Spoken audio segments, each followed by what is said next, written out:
Hello. Hiya! 2 metres apart. 2 metres we are at least. So Radicam TV, we're going to do another video about a video making machine. Yeah, on the V-SYS camcorder, DashCam. Wonderful recording device. There we go. Yeah. We've already done a video on it previously, how to install it and fit it and all that. And now we're going to talk about the app which you downloaded weeks ago. 10 minutes. Yeah, because we've had a few weeks on this now, and we've been able to get out a little bit more. So there's some recordings on there, but the thing that I like about this DashCam over some of the other Chinese makes or the other makes that you get is it's got a really good app.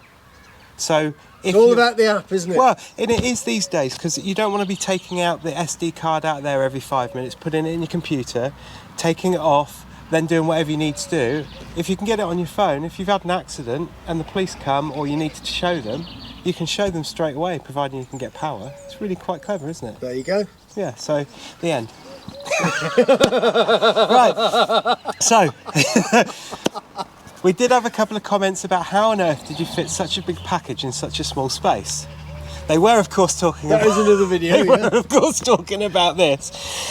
On this model, on the GSA, I mean, you know, it's a bit hit and miss, really, as to where it goes and how you get it sorted out. That could do with being a little bit smaller to fit in nicer, but I've not had any problems when I've been riding, and it's really quite flush in there. Bear in mind, you've got kind of, I don't know, about an inch of space when the seat's on there. An inch? What's that in real money? I don't know. Okay. About that? 25 mil, is it? I'm getting technical now. Okay. But because these little pads are here, the seat doesn't go flush anyway, so you have got a little bit of space. Obviously this isn't waterproof, but then they say that is resistant to water. I think IP67 or something, so... And sleep. When you wake up, you won't remember this conversation. Look into my eyes, not around the eyes. That looks really compact and bijou mossed in, as they say. So the good thing is, stay there, Mark. I'm staying here. Because when I turn the bike on, it takes a few seconds, and the screen then comes on. It says something in English, but I can never understand something like start recording. And it gives you the view that you've got some different information about your voltage and stuff, which is really good, and a Wi-Fi symbol there. And you can go through loads of menus by pressing the menu button, but you have to stop it recording by pressing this button here, on this one here that's got the mode. That stops it recording and starts it recording, so you can't go through the settings when it's recording. So panning just here, on the side here, I don't know whether it will show. Now they've changed this model by the looks on their website, that it doesn't show the voltage coming through, but this one does show the voltage. If you're a voltage king and you want to know what voltage your bike is sending through, then this is for you. There you go. Yeah. It does on mine as well. Does it? And mine's the older original version, I think. Yeah. Well, some of us have moved on into the 21st century, haven't we? Then up on here, on the handlebars, you've got a button. You can do the front or back, and to be honest, I've never touched this because why would you need to? I would just press both of them and get them to save it. So you can press and hold that for several seconds and it stops the Wi-Fi or starts the Wi-Fi, or you can press one or the other or both and it will save those recordings and pictures and stuff, which is really good. So He's got a phone in his hand. I've got a phone in my hand. Toby's gone to his happy place. Yeah. Right, so on this app, the app is it's called Wi-Fi Camera, an inventive name, just Wi-Fi Camera. I think it does what it says on the tin. Yeah, it's like a camera lens, and hopefully you'll be able to see somewhere on the screen here what I'm doing on the phone. So now that it's running, the Wi-Fi app is on, or the Wi-Fi is on, I literally open the app, and when I go to the app, the first thing that I'm hit with is I can do what they call a preview. So it takes a few seconds, but you obviously go through and connect your Wi-Fi in the same way that you would do on any phone, and it's really easy. It pops up and tells you exactly where it is. But when you go into the app and click preview, it gives you a preview of the front camera, and like you would do a normal selfie on a phone, it's got that little camera symbol with the arrows that would turn it to a selfie camera or the forward facing camera. You flip that and it shows you the other camera. So the good thing about that is when you're setting it up, you're not having to, is that right, and adjust it personally rather than saying manually, like what I did there. So you can get it set up in the right place, because you can hold your phone. Now, bearing in mind with the Wi-Fi connection, there is probably 2 or 3 seconds delay in everything that you do if you're doing stuff that's looking at the footage that it's taking real time to beam it to your phone. It's a fact of Wi-Fi, isn't it, with a lot of these devices. But you can record from there, you can take a photo, and you can flip back, which is really, really good. So coming out of that... Oh, there's a frown there. Yeah. So I've lost the bottom bit. So let's get out of that app again. And I will quickly go through the Wi-Fi and just show you the Wi-Fi. It comes up with MotoDV_PV P6V, which is really good. So go back into it's the only thing. So it's really obvious which Wi-Fi connection you can go to. So on the app, you've got the preview button. Normally you'd be able to go back, but for some reason there's a bit of a glitch at the bottom. First time that's happened, but it always happens when you're recording. Never works with technology, animals and kids. I was going to add more there, but I decided not to.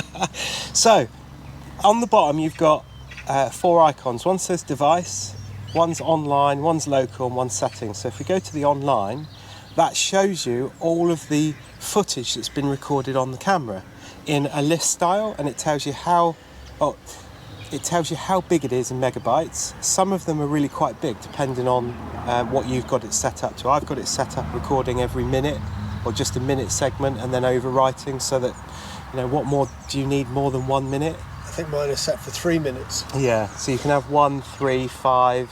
I think that's about it. But why would you want something bigger? So it gives you a list of them, and the file name is really confusing, because it says REC, and then it's got the date, and then it's got a load of other numbers, and then an F. And scrolling through, it's really difficult sometimes. And this is one of the bugbears that I find, is it's really hard to find what's the rear and what's the front. I bet the F has something to do with it, doesn't it? Well, you'd say that. I did. But looking down through, they have all got Fs, which is really quite confusing. But you'll get used to it when you've had a look. So I'm just going to select the first one, which is 24 meg, and it'll give you the option of, do you want to open it, save it, delete it? So you can delete stuff straight from here, which is really good. Wow. So if you open it, it changes the orientation of the screen, and then it starts playing. Now obviously it's Wi-Fi, so you've got to wait for it to buffer, but it's really, really good quality. Really good quality. 1080, isn't it? 1080p. So then you can go back to your list, you can find that one, or find the one that you want if it's not the right one. You can do it ordinarily by date and time, and I had an incident that I had to have a look through. It wasn't as serious as it looked in person as it was on the camera, which is very much the thing with cameras, because they always look as though you're recording further away. Mm-hmm. So just bear that in mind, and of course if you do something wrong or make a mistake, it's also recording that as well. See, people don't realise that, do they? All these road rage idiots who, film it and everything, and then when it goes back at 10 minutes, they go, that was the reason it all happened. Well, and the other thing being is that if you've got cameras on your bike as well, or your car, and you're involved in an accident, and the police turn up, or other agencies, they can ask to see it as well.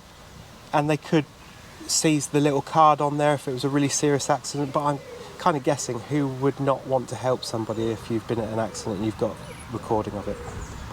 You've got to suck it up if you make a mistake. That guy that's just been done for doing 200 miles an hour in his car on the motorway somewhere in the UK during the lockdown, and they got him because they took his camera. Unbelievable. Anyway, so on this screen, up at the top, you can change the rear.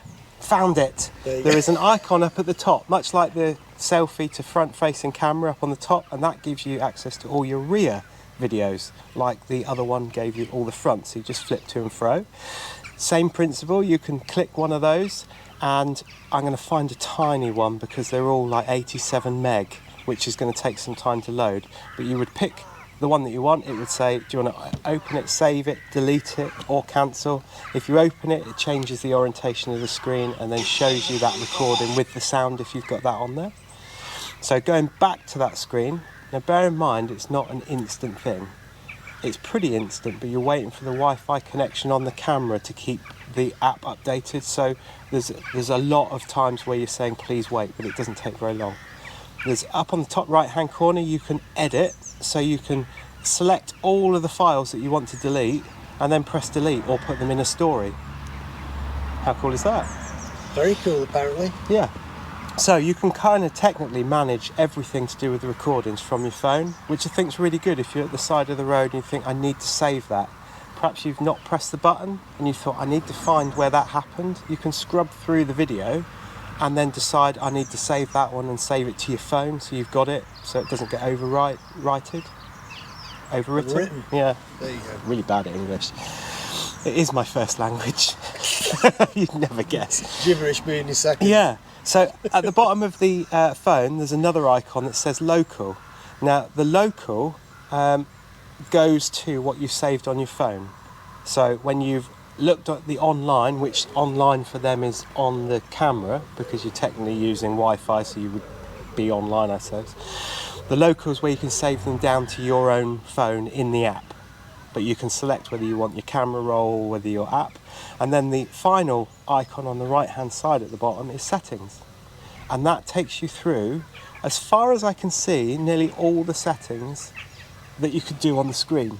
So the good thing about it is not only can you update the device, you can change the resolution to 1080p, 720, 60 frames and 30 frames. You can change the looping time, so it's going to be off, so it will just continuously record and then just overwrite itself if you wanted. Or you can have 1 minute segments, 2 minute segments, 3 minute segments and 5. So that's really good, caters for everything you should need. And it all depends on the size of your card. So I've got a 64 gig card in there that I had lying around. So that's got quite a lot of capacity. Remind me, Mark, before we finish on here, to just scroll down and see how much recording we've got on there. Cause just scroll down and see how much recording you got on there. Don't remind me yet. Oh, okay. I've got a question for you though. Yeah. Bearing in mind that I am a technological desert, Yeah. would I be able to deal with all this? I think you would, because it's really laid out really simply. So you can reset the camera as well. It will reset everything on there. You can turn the sound recording on and off. Now, a lot of people It's on and offable. Yeah. Amazing. Not a lot of people don't realise on a motorbike, when you've got a dash cam, all you're going to hear is the exhaust sound. So say something happens and you have an accident, or something important happens and you just happen to capture it. If you stood around your bike and you're going shouting and hollering, it's also recording that as well. So now I've left it on at the moment. On other things that I've got, especially the car, when I turn it off, nobody wants me to hear me singing along with ABBA. Really? Really? Really? What is wrong? Are you dissing ABBA? No. Right, so then you can change your GST, which is your, I don't know what the GST stands for, but it's your the sensor for whether it triggers and saves something. So your accident trigger, I can't remember what they call it. GST, I think. Yeah, so you can have level 1, 2, 3, 4, 5.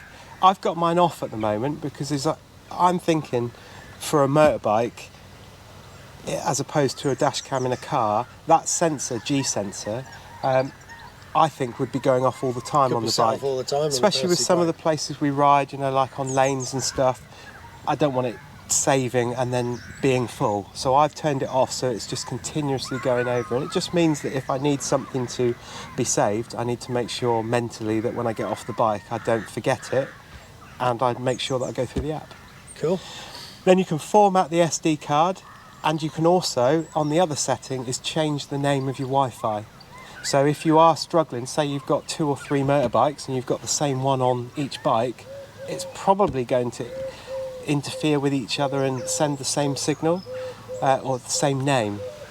So you could then change that and change your key, which is 1, 2, 3, 4, 5, 6, 7, 8, 9, 0 as default. So you could change that. So when you go to connect to it, if you've got your partner's bike or you've got a family of bikes and you want to connect to one of them, if you're finding it difficult to know which one you need to connect to and you've got all the bikes on, rename it. It's really easy. Then you can see what version it is on the device and on the app, and then presumably go through and update it. So all in all, I think the app is really, really good. Now, you had to remind me something, didn't you? Yeah. Forgotten, haven't you? Well, you remembered, so that's all right, isn't it? That's good. You can't expect me to remember things. I've just flipped back to the online menu, which is all the files that are on my SD camera card in the camera at the moment, and it's saving in segments of 1 minute, which for me is 87 meg per clip. So you've got 87 meg for the front, for the rear, and 87 meg for the front as well. So what's that, 160, 174 meg per minute it's recording. So whatever size your card is, and I've got it on the 1080p setting because I don't see any reason by cutting the quality down and just get a bigger card because they're quite cheap these days. But I've recorded quite a few trips. Obviously I haven't gone out every day all day long, but we're looking at quite a few as I scroll down, and you can see how many videos are on there. So I think if you were going out probably once a week, you'd have absolutely tons of video on there. If you're going out every day all day long, then you might think about saving something or getting a bigger card so you've got a bigger capacity. Somebody I had on tour had one of these, and at the end of the day they downloaded it each day. Yeah. They didn't use the app because they were putting it on the computer. And that's a really good thing. And looking through some of the videos, some people had said in the comments about what's it like with the vibration. I think some of that depends on where you put the camera, because the camera comes with some, probably come round to the front. Coming round to the front. Coming round to the camera at the front, some of the stuff around the vibration will be because the 3M tape is literally, I don't think I can recall before I've seen this, seeing such thin 3M tape. It is really thin. So I would probably, if you're thinking about vibration, get a thicker pad, put it on there, because that will mould to where you're sticking it on and keep the flat bit for the camera. As well as that, think about where you're mounting your camera. So when we went through putting it all together, When we went through putting it all together, we didn't mount it here because that's going to be wobbling as we go along. But one thing I do know is with the bracket, especially on the GSAs, is that the suspension is so good at smoothing that stuff out. We've had GoPros on here and we've made videos of tours where we've gone over the Picos together, and you wouldn't know that we were on bumpy roads at sometimes because it's really flat. And I'm getting the same effect from these cameras as well. So think where you're mounting it, I guess. Cool. Also, the noise from your exhaust will Yeah. always affect the video you're making. So we've located our camera on the opposite side Yeah. from the exhaust. Yeah, so, and I was a bit dubious about this because the 3M tape's really small. It's a little bit angled on the frame that I've put it, but in actual fact, it's in the right place. It's not come off at all. So is that another one of my good ideas? Another one of Mark's good ideas. Yeah, and it's really good. And up until now, because it's hidden underneath the indicator, it's not getting covered in dirt. And that's the other thing to think about, is your bike does pick up loads of dirt on wet roads and all sorts. So just make sure it's clean every time you go out. Just gonna look at that lovely sticker there. Oh yeah. Just focus on your boot. Oh, look. What's that over there? It is a Ridercam TV t-shirt. So, all in all, it's a bit of a follow-up video really to let you know how we're getting on, because we've had some really, really positive comments about this, and that's because I think it's a really, really positive product. I keep forgetting their name properly because it's a V-SYS and the logo hasn't got in my head yet, but it works really well. Not had any issues with it. The app is really, really good. They could improve the speed of it a little bit, but then I guess why would you need it to be absolutely instant? It's almost instant anyway. There's a couple of foibles where we first started and I had to get rid of the app to start it again to get the icons down the bottom. It's the first time it's happened, but then the phone was running a screen recorder so you could see what was happening. So that might have been the issue. We thought that it was really complicated to fit to start with, when in actual fact it was just connecting one wire to the Thank you, loom. Mr. Ian. Yeah, thank you, Ian. And a wire to the positive and the ground. And it's working really, really well. Really, really like it. It's got a thumbs up from both of us. Mark's happy with his older one. Why fix it if it's not broken? But this is my first dash cam. Really easy to fit, really easy to use. It hasn't failed yet. Who knows? It might fail in 6 months. I don't know. Mark's has certainly gone on for a year or so, isn't it? More than a year, 18 months. Or Yeah. And there were some comments in the comment. Yeah, there were some people that put comments about it coming from China. Everything comes from China. Everything comes from China. I think we're all above telling somebody that we shouldn't buy something from China. We've got a really good product here. We do know that other people have been able to buy that from that company and have had really good responses. And good deals. And good deals as well. They're approachable as a company. There may be some downsides, I don't know. We've not found them. One thing just to note, if you do buy one of these and you fit it as we first did before we started filming and it didn't work, one of the things that Cole from V-SYS said to us was that's a really, really weird. We've not heard of that before. Because it comes with the USB lead, you can plug in an external power supply. So if you didn't want to do all of this wiring in, you can make sure you charge that up, plug it in, and you're good to go.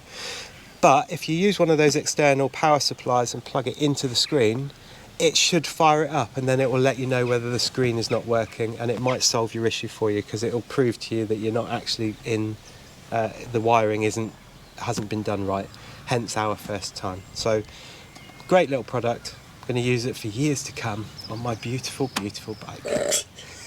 So if you like the video, give it a massive thumbs up, hit subscribe, which should be somewhere, leave us a comment, go and buy one, get yourself a little bit more protected on the road. And we're back. And enjoy some tour videos. We're back. And yeah, we're back.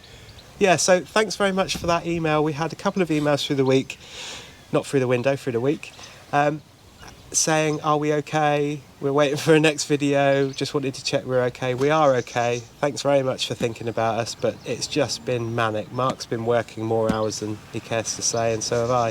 So we haven't been able to do many videos, and now we're out of lockdown, kind of. We're more than 2 meters apart all the time, which is really, really weird. But when you're on the bike, you're miles away from anyone and you don't need a mask.